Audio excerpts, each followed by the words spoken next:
Hello and good morning students. Newspaper analysis समाचार विश्लेषण में आपका स्वागत है। तो आज हम 15 मई 2022 के न्यूज़पेपर का एनालिसिस करेंगे, इसका विश्लेषण करेंगे।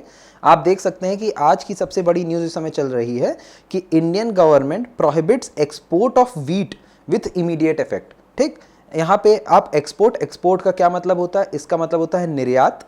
ठीक, दो चीज़ें होती हैं, एक होती हैं इम्पोर्ट और एक होता है एक्सपोर्ट। ठीक, जिसको हम लोग हिंदी में आयात और निर्यात के नाम से जानते हैं। ठीक, आयात और निर्यात। इंपोर्ट का क्या मतलब होता है कि जिस चीज़ की हमारे देश में कमी होती है हम उसको दूसरे देश से अपने देश में मंगा लेते हैं, और जो चीज़ हम ज़्यादा बनाते हैं उसको अपने देश से दूसरे देशों में बेच देते हैं या भेज देते हैं। ठीक, तो यहाँ पे क्या हुआ कि इंडियन गवर्नमेंट ने वीट मतलब गेहूं के एक्सपोर्ट पे, मतलब उसको देश से बाहर भेजने पे प्रोहिबिशन लगा दिया है, बैन लगा दिया है। ठीक, कि अब कोई भी चाहे गवर्नमेंट बॉडी हो या प्राइवेट बॉडी हो, यह गेहूं का आप देश से बाहर नहीं भेज सकते, नहीं उसको बेच सकते हैं। ठीक, ऐसा क्यों किया है इन्होंने?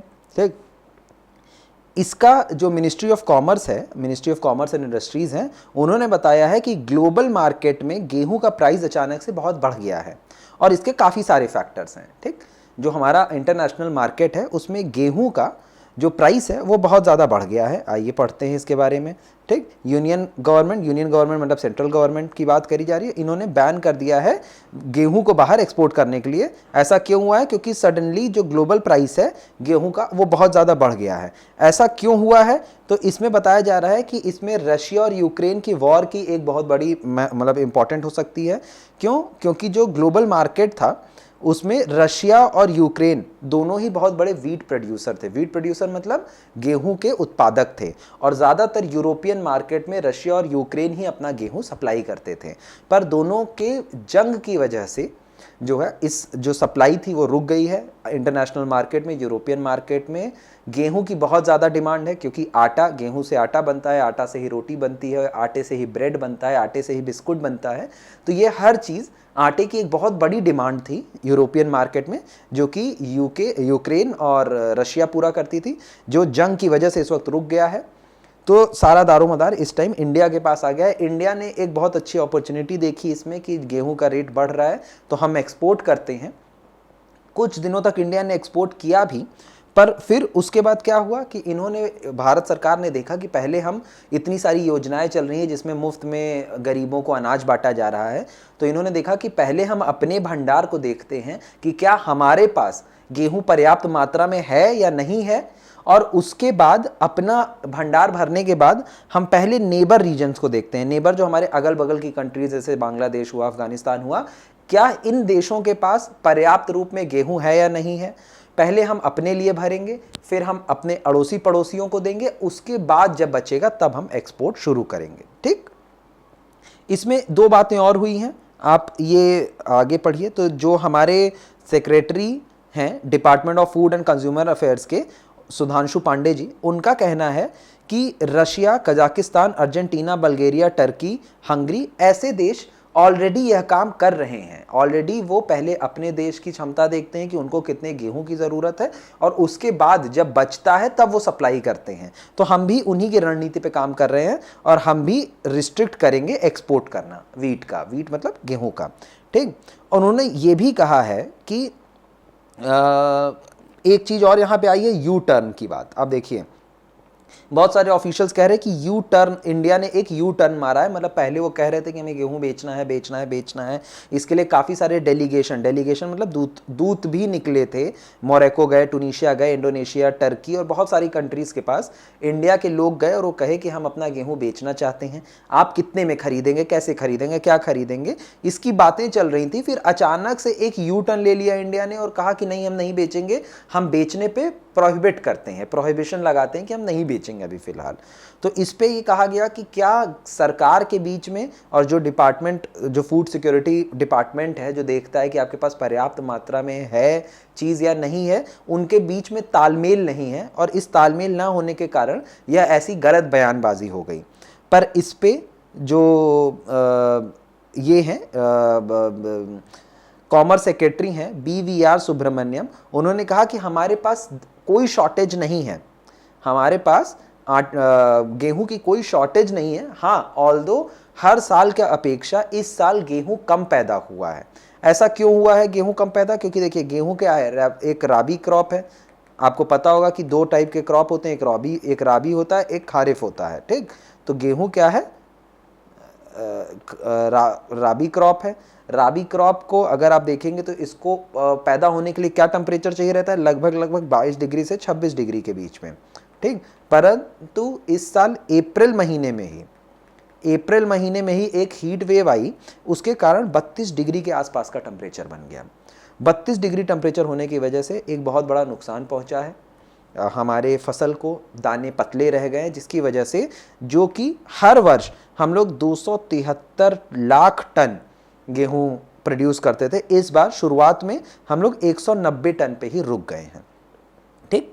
तो इसकी वजह से गेहूं हमारे पास कम है पर हमारे खाने के लिए पर्याप्त है। पहले हम स्वयं अपना भंडारा भरेंगे, उसके बाद हम अपने पड़ोसी राज्यों को देंगे, ठीक। और पड़ोसी राज्यों को देने के बाद अगर बचेगा तब हम उसको एक्सपोर्ट करेंगे, अदरवाइज हम नहीं करेंगे, ठीक।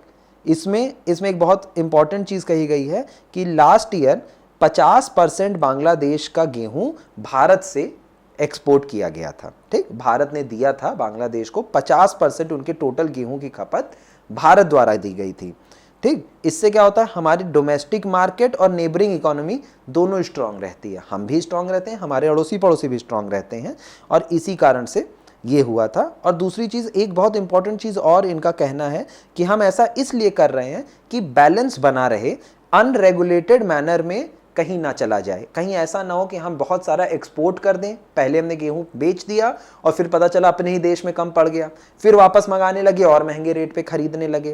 तो यह एक बहुत बड़ी गलती होती है जो कभी कभी कुछ देशों से हो जाती हैं। तो उन्होंने कहा है कि हमें ये भी देखना है कि अनरेगुलेटेड मैनर में हमारा ये ना हो, गेहूं ऐसा ना हो कि कहीं किसी जगह पे ज़्यादा हो जाए ज़रूरत से, जहां वो अपना पर्पस ना फुलफिल कर पाए, और कहीं ऐसा ना हो जाए कि किसी अन्य जगह पे वह कम पड़ जाए। तो हमें रेगुलेट करके सबको बराबर का गेहूं देना है, ठीक। तो ये एक इम्पॉर्टेंट खबर थी गेहूं और इंडियन गवर्नमेंट से और एक्सपोर्ट के बारे में। आइए अब हम आगे एक दूसरी और बड़ी खबर देखते हैं, ठीक। ये खबर है आर्मी के बारे में, ठीक। Back to the drawing board on the role of chief defence, ठीक। चीफ ऑफ डिफेंस क्या होता है, CDS, chief of defence staff, ठीक। CDS आपको पता होगा कि हमारे देश में CDF जनरल विपिन रावत जी थे, जिनका पिछले वर्ष एक हेलीकॉप्टर क्रैश में देहांत हो गया। बहुत दुर्भाग्यपूर्ण था, वो बहुत ही बड़े आर्मी के सेना प्रमुख थे और 2020 में ही वो CDS के भारत के पहले CDS चुने गए थे। तो आप जैसा कि देख सकते हैं कि सन 2020 में वो CDS चुने गए थे और 2021 में उनका देहांत हो गया था। अभी 2022 हो चुका है, इतना समय बीत चुका है पर अभी तक कोई नया CDS नहीं चुना गया। तो उसी के ऊपर ये आर्टिकल है कि centre reassess concept of post military affairs department, ठीक। कि जो सेंटर गवर्नमेंट है वह इस पोस्ट को फिर से रीअसेस कर रही है, मतलब इस पर पुनः विचार विमर्श कर रही है कि यह पोस्ट कैसी होनी चाहिए, ठीक। अब आप इस न्यूज़ के बारे में और पढ़िए कि the union government reassess the concept of the post of chief of defence staff CDS and the department of military affairs DMA, ठीक। गवर्नमेंट का कहना है कि हमने CDS की जो पोस्ट बनाई है, हम इसके बारे में और ज़्यादा विचार विमर्श करना चाहते हैं कि कहीं CDS और DMA का मतलब है डिपार्टमेंट ऑफ मिलिट्री अफेयर्स, इन दोनों की रिस्पॉन्सिबिलिटीज़ और रैंक्स एक दूसरे से ओवरलैप ना हो जाए। जो काम CDS का है वो CDS करे, जो काम DMA का है वो DMA करे, इन दोनों के आपस में जो भी रिस्पॉन्सिबिलिटीज़ हैं वो ओवरलैप ना हो, एक दूसरे को क्लैश ना करे, एक दूसरे से टकराए ना। और दूसरी चीज़, गवर्नमेंट का कहना है कि हमारे लिए CDS किसी को बनाना बड़ी बात नहीं है, पर यह बहुत ज़रूरी है कि CDS के अपॉइंटमेंट से, देखिए यहाँ पे लिखा हुआ है the government realised that the appointment of CDS itself won't enough, ठीक। मतलब सिर्फ अपॉइंटमेंट कर लेने से काम खत्म नहीं हो जाता है, बहुत सारे issue related to equivalence of status, मतलब उनके अधिकार और उनके रैंक को लेते हुए, उनकी रिस्पॉन्सिबिलिटीज़ को लेते हुए, यह काफ़ी सारी चीज़ें हैं जिस पे हमें फिर से पुनः विचार विमर्श करना पड़ेगा और पुनः हम इस पोस्ट को, जो CDS की पोस्ट है, पुनः हम इस रैंक को, इस पोस्ट को विचार विमर्श करके इसकी नई रिस्पॉन्सिबिलिटीज और नई चीज़ों के साथ, नए रिफॉर्म्स के साथ इस पोस्ट को लॉन्च करना चाहते हैं। इसी वजह से इसी कारण से अभी थोड़ा समय लग रहा है इन चीज़ों को लेके। ठीक, इनका एक और बहुत ऑफिशियल बयान आया है कि यह पोस्ट 2019 में गवर्नमेंट ने अप्रूव की थी, सीडीएस की क्रिएशन की। इस पोस्ट की जो सीडीएस की पोस्ट थी वो 2019 में अप्रूव की गई थी और 1 जनवरी 2020 को जनरल विपिन रावत को सीडीएस बनाया गया था भारत का। ठीक, ये देखिए, यह जो है जनरल विपिन रावत जो थे वो 26वें army chief of army staff थे, सेना प्रमुख थे, और 1 जनवरी 2020 को ये पहले सीडीएस बने थे।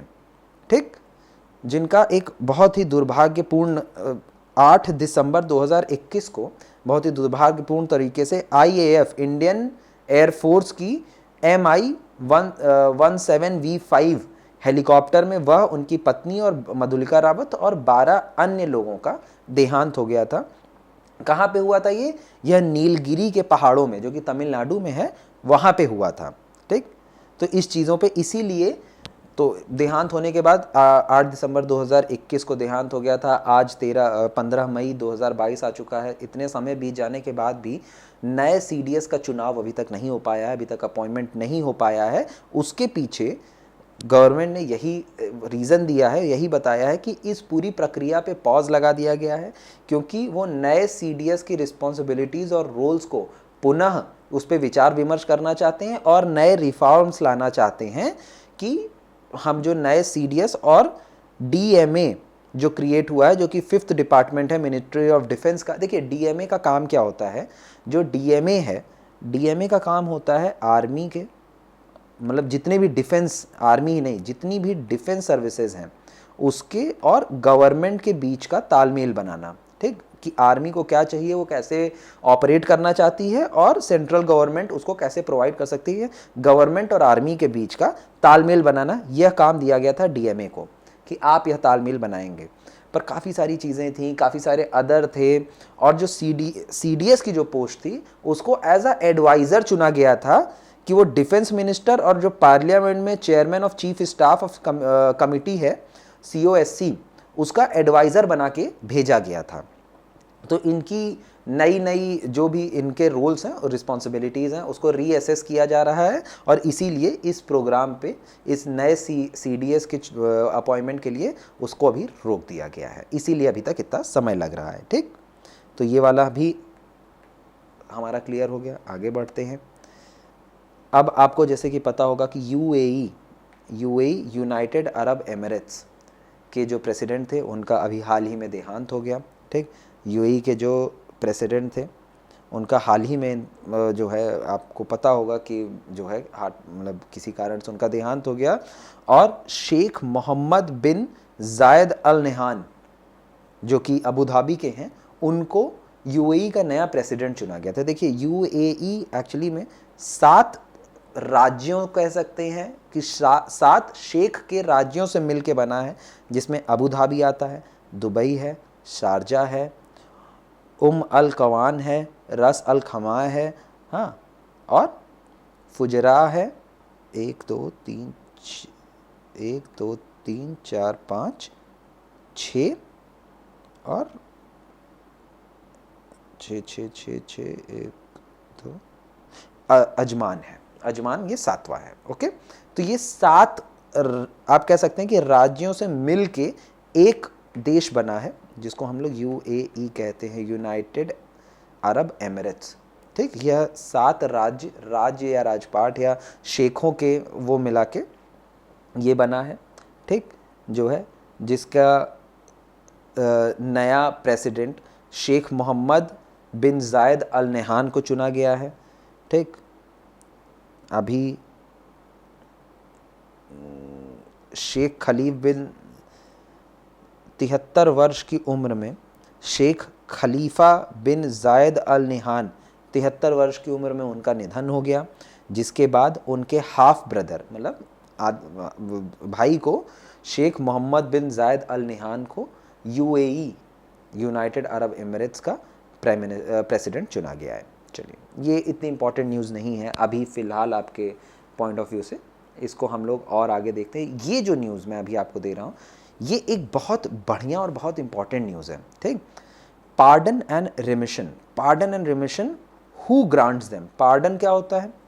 देखिए, आपको पता होगा कि अगर कोई व्यक्ति कुछ गुनाह करता है, कोई भी क्राइम होता है, कोई भी केस होता है, तो सबसे पहले वो लोअर कोर्ट के पास जाता है, लोअर कोर्ट उस पर अपनी सज़ा सुनाता है। अगर आप उस सज़ा से कहते हैं कि नहीं मुझे गलत सज़ा हुई है, तो फिर आप इसके बाद हाई कोर्ट जा सकते हैं।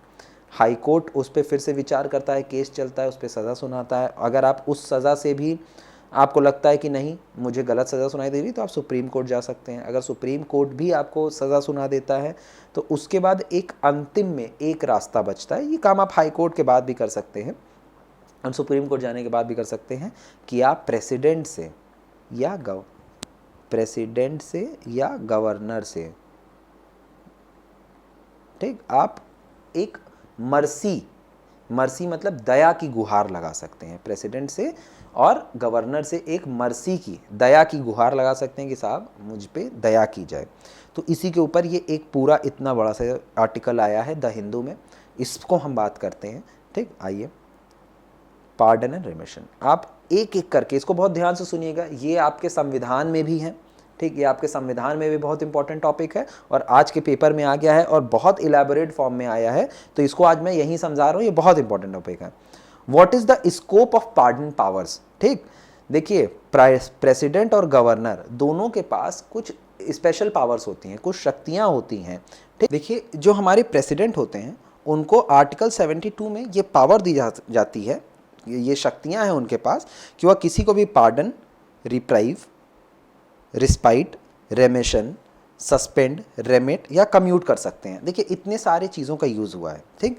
पार्डन का मतलब होता है कि आपको जो भी सज़ा दी गई है, जो भी सज़ा है आपकी, उसको पूरी तरीके से चाहे तो प्रेसिडेंट ख़त्म कर सकता है। चाहे आपको फांसी की भी सज़ा क्यों ना हो, अगर प्रेसिडेंट चाहें तो उसको पूरी तरीके से ख़त्म कर सकते हैं, पूरी तरीके से उस सज़ा को सस्पेंड कर सकते हैं, ख़त्म कर सकते हैं। उसके बाद अगला टर्म है रिप्राइव। रिप्राइव का मतलब ये होता है कि मान लीजिए आपको फांसी की सज़ा दी गई है और आप किसी तरीके से हैंडीकैप जो है, ये कहा जा सकता है कि आप मान लीजिए रिप्राइव में कि अगर आपको फांसी की सज़ा दी गई है तो प्रेसिडेंट चाहे तो उसको कुछ दिन के लिए उस सज़ा को रोक सकता है, ठीक। कि मान लीजिए कुछ सर्टेन केस है, कुछ सर्कमस्टेंस है जिसमें आप प्रेसिडेंट से अगर गुहार करते हैं, उनसे क्षमा याचना मांगते हैं, तो वो चाहें तो आपकी फांसी की सज़ा को कुछ दिन के लिए डिले कर सकते हैं। रिस्पाइट का मतलब होता है कि वो आपकी फांसी की सज़ा को रिड्यूस कर सकते हैं कुछ सर्टेन सर्कमस्टांसेस में। जैसे अगर कोई औरत है जिसको फांसी की सज़ा दे दी गई है पर वो प्रेग्नेंट है, तो उस होने वाले बच्चे की कोई गलती नहीं होती है और अगर फांसी हो जाएगी तो वो औरत के साथ वह बच्चा भी मर जाएगा। तो ऐसे केसेस में वह चाहे तो रिस्पाइट कर सकते हैं। रिस्पाइट का मतलब होता है कि उसको फांसी की सज़ा से हटा के उसको उम्र कैद की सज़ा कर सकते हैं, उसकी सज़ा को थोड़ा सा कम कर सकते हैं, उसकी सज़ा को लाइट कर सकते हैं। इसका मतलब होता है रिस्पाइट। रिमिशन का मतलब होता है कि जो मान लीजिए अगर किसी को उम्र कैद हुई है तो उम्र कैद में वो पूरी उम्र अपनी आखिरी सांस तक जेल में बंद रहेगा।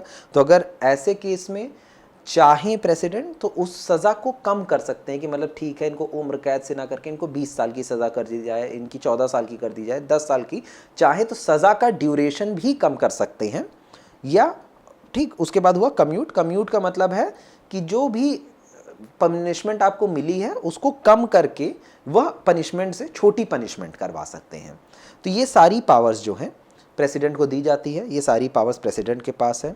हाँ, और प्रेसिडेंट चाहे कोई भी, इवन प्रेसिडेंट के पास ये भी पावर है कि किसी का अगर कोर्ट मार्शल भी हो गया है तो उस कोर्ट मार्शल को भी प्रेसिडेंट चाहे तो रिवोक कर सकता है, ठीक। तो ये सारी पावर्स दी गई हैं। यूनियन गवर्नमेंट एग्जीक्यूटिव पावर्स, ठीक। किसी भी लॉ में किसी भी कोर्ट से अगर उस व्यक्ति को यह चीज़ मतलब ऐसा कुछ कोई सज़ा हो चुकी है, किसी भी, चाहे सुप्रीम कोर्ट से सज़ा क्यों ना हो गई हो, अगर प्रेसिडेंट चाहे तो उसके डेथ सेंटेंस को वो जो है रिवोक कर सकता है, उसको जो है पार्डन कर सकता है, ठीक। इसी तरह और हाँ, एक चीज़ इसमें और कहा गया है कि प्रेसिडेंट की पावर और गवर्नर की पावर आपस में क्लैश नहीं होनी चाहिए। ऐसा नहीं है कि गवर्नर ने किसी को कह दिया है कि नहीं इसको सज़ा होनी ही चाहिए तो प्रेसिडेंट उसको मना नहीं करेगा। गवर्नर और प्रेसिडेंट, अगर किसी को गवर्नर ने कह दिया कि नहीं इसको छोड़ दिया जाए, जाने दिया जाए, माफ किया जाए, तो प्रेसिडेंट उस पर क्लैश नहीं करेगा कि नहीं नहीं इसको तो फांसी दो ही। तो ये भी कहा गया है। ठीक, फिर आर्टिकल 161 के तहत गवर्नर को भी सेम पावर्स दी गई हैं जो प्रेसिडेंट की है, बस इसमें फ़र्क क्या है कि उसको सेंट्रल मतलब एजेंसी से नहीं, स्टेट एग्जीक्यूटिव एजेंसी के द्वारा सज़ा सुनाई गई हो। जैसे हाई कोर्ट से अगर सज़ा हुई है तो गवर्नर चाहे तो उस सज़ा को माफ़ करवा सकता है। ठीक, माफ़ कर सकता है, उसको माफ़ी दे सकता है, उसको पार्डन कर सकता है, रिप्राइव कर सकता है, कम्यूट कर सकता है, कुछ भी कर सकता है गवर्नर अगर चाहे तो। ठीक, पर बस शर्त इतनी सी है कि वह स्टेट गवर्नमेंट मतलब स्टेट एग्जीक्यूटिव पावर द्वारा मतलब हाई कोर्ट द्वारा सज़ा हुई होनी चाहिए। दूसरी कि उसमें बस इतना ही है। ठीक, दूसरी, अब आगे आते हैं, ये तो हो गया कॉन्स्टिट्यूशनल पावर हो गई। हाँ, ये कॉन्स्टिट्यूशनल पावर, ये सैचुरेटरी पावर हो गई। अब आगे देखते हैं कि कॉन्स्टिट्यूशनल पावर क्या होती है। ठीक, कॉन्स्टिट्यूशनल पावर आपकी क्या होती है, सीआरपीसी। तो सीआरपीसी के सेक्शन 432 में ये कहा गया है कि अगर स्टेट गवर्नमेंट भी चाहे और अगर स्टेट द्वारा जैसे हाई कोर्ट द्वारा अगर किसी को सज़ा हो चुकी है, तो अगर स्टेट गवर्नमेंट को ऐसा लगता है कि नहीं ये तो अन्याय हो रहा है इस व्यक्ति के साथ, तो स्टेट गवर्नमेंट भी चाहे तो आर्टिकल 432 और सेक्शन 433 दोनों के तहत उसकी सज़ा कम करवा सकता है या उसको डेथ सेंटेंस से उसकी सज़ा लाइटर करवा सकता है। ठीक, डेथ से मतलब अगर किसी को फांसी हुई है तो उसको उम्र कैद करवा सकता है, किसी को उम्र कैद है तो उसकी सज़ा कम करवा सकता है। आपने सुना होगा कई सारे लोगों के साथ होता है कि उनको जेल हुई पर उनका व्यवहार बहुत अच्छा था जेल में, तो इसलिए सरकार द्वारा उनकी सज़ा कम कर दी गई, तो वह सेक्शन 432 और सेक्शन 433 द्वारा ही किया जाता है।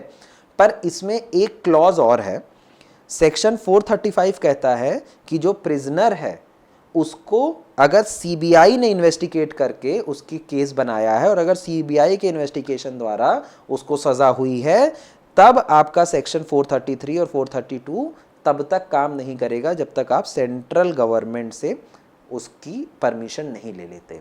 ठीक, समझ गए, ये चीज़ हो गई। तो इसका आप देखिए ये अचानक से ये बात क्यों उठ गई, मैं आपको समझाता हूँ कि ये बात अचानक से क्यों आ गई। ठीक, यहाँ पे लिखा है यह दोनों पावर देखने में बिल्कुल सिमिलर हैं, एक जैसी है, पर ये दोनों बहुत अलग कॉन्स्टिट्यूशनल पावर हैं। यह पावर सीआरपीसी की पावर और जो कॉन्स्टिट्यूशनल पावर होती है प्रेसिडेंट और गवर्नर के पास उससे बहुत अलग है। ठीक, प्रेसिडेंट और गवर्नर स्वयं से किसी का संज्ञान नहीं ले सकते कि अच्छा सुनो इसको फांसी हो रही है, एक काम करो इसको छोड़ दो। प्रेसिडेंट और गवर्नर यह काम नहीं कर सकते। ठीक, पर स्टेट गवर्नमेंट जो सीआरपीसी को उसकी पावर दी गई है 433 और 432 की, उसमें वह स्वयं हस्तक्षेप करके किसी की सज़ा चाहे तो कम कर सकता है। पर जो आर्टिकल 72 और 161 के तहत प्रेसिडेंट और गवर्नर को जो पावर दी गई है वह स्वयं से उसकी कम नहीं कर सकते, उसको जब तक स्टेट गवर्नमेंट उनको रेफर नहीं करेगा। ठीक, जब तक गवर्नमेंट केस को रेफर नहीं करेगा तब तक मतलब स्टेट गवर्नमेंट गवर्नर या प्रेसिडेंट को ये रिक्वेस्ट ना करे कि सर मैडम इनकी पावर मतलब आप इनकी सज़ा कम कर दीजिए, तब तक अपने से प्रेसिडेंट और गवर्नर अपने से किसी का संज्ञान लेके नहीं कर सकते जब तक स्टेट गवर्नमेंट उनके सामने यह गुहार यह मर्सी पिटीशन पेश ना करें। ठीक, पर गवर्नमेंट चाहे तो अपने सेक्शन 433 और 432 का यूज़ करके कभी भी किसी भी केस का संज्ञान ले सकती है और चाहे तो उसकी सज़ा बिना किसी उसके कम कर सकती है। ठीक, आगे ये एक केस की बात हुई है जिसमें मारू राम वर्सेस यूनियन, यूनियन का मतलब है स्टेट मतलब देश में हुआ था, जिसमें कोर्ट ने कहा कि 432 और 433 और आर्टिकल 72 और 167 ये दोनों सेपरेट हैं। हाँ, ये एक साथ कॉन्स्टिट्यूशन में नहीं ला सकते, पावर सिमिलर है पर ये दोनों सेपरेट पावर हैं। ठीक, और सेक्शन जो 433A है सीआरपीसी का वो 1978 में इंट्रोड्यूस किया गया था और ये कहा गया था कि अगर ये एक बड़ा बेंचमार्क केस था। ठीक, इसमें ये कहा गया कि अगर किसी व्यक्ति को ऑलरेडी फांसी हो रही है और उसको आपने गवर्नर से मर्सी पिटीशन उसकी हुई और गवर्नर ने कह दिया कि अच्छा ठीक है फांसी मत दीजिए, इसको उम्र कैद दे दीजिए, और उस केस में उसको अगर उम्र कैद दे दी गई गवर्नर के कहने पे, तो उसकी उम्र कैद कम नहीं की जा सकती, उसको कम से कम 14 साल तो जेल में काटना ही पड़ेगा, कम से कम 14 साल जेल में काटना ही पड़ेगा। फिर बाद में आप दोनों का प्रयोग नहीं कर सकते कि आप पहले आर्टिकल 161 का यूज़ करके उसको फांसी से उम्र कैद करवा लीजिए, फिर आर्टिकल 432 और 433 का यूज़ करके उसकी सज़ा भी माफ़ करवा लीजिए, ये नहीं हो सकता। अगर उसकी फांसी से उम्र कैद हुई है तो उसको मिनिमम 14 ईयर्स जेल में करना ही पड़ेगा। ठीक, ये चीज़ इन्होंने कहा था। और ये भी कहा था यहाँ पे कि मतलब उम्र कैद का मतलब ये होता है कि उम्र कैद जब तक उसकी आखिरी सांसें हैं तब तक के लिए उसको उम्र कैद, मतलब तब तक वो बंद रहेगा। ठीक, तो यही चीज़ आगे चल के 1988 में कहर सिंह केस में भी यह तर्क का इस्तेमाल किया गया था। ठीक, अब ये सारी बातें, इतनी सारी बातें, इतनी पुरानी बातें आज अचानक से न्यूज़पेपर में उठी क्यों? आपको एक केस बताता हूँ, राजीव गांधी एसेसन केस। ठीक, जब राजीव गांधी की जो हत्या हुई थी उसमें 7 लोगों को 1999 में हाई कोर्ट, सुप्रीम कोर्ट ने कहा था कि यह लोग श्री राजीव गांधी जी, जो कि उस समय के प्रधानमंत्री थे, उनके हत्यारे हैं। जिसमें से 4 लोग, श्रीहरन जिसको मुर्गन के नाम से जाना जाता था, नलिनी, हाँ, पेरारीवलन और सनाथन। ठीक, यह 4 लोग थे, श्रीहरन जिनको मुर्गन के नाम से भी जाना जाता था, नलिनी, पेरारीवलन और सनाथन, इन 4 लोगों को फांसी की सज़ा दी गई थी। और 3 लोग, रॉबर्ट पयास, जय कुमार और रविचंद्रन, इन लोगों को उम्र कैद की सज़ा दी गई। फिर 2000 में, सन 2000 में जो गवर्नर से कम्यूट कराया गया। ठीक, और एक जो नलिनी थी उसको फांसी की सज़ा से हटवा के उम्र कैद की सज़ा करवा दी गई। ठीक, उन मतलब सारे कैबिनेट ने, तमिलनाडु गवर्नमेंट ने मिलके गवर्नर से रिक्वेस्ट की कि मैडम सर आप इनको फांसी की सज़ा से हटा के उम्र कैद की सज़ा कर दीजिए, जो कि फिर बाद में मंजूर हो गई।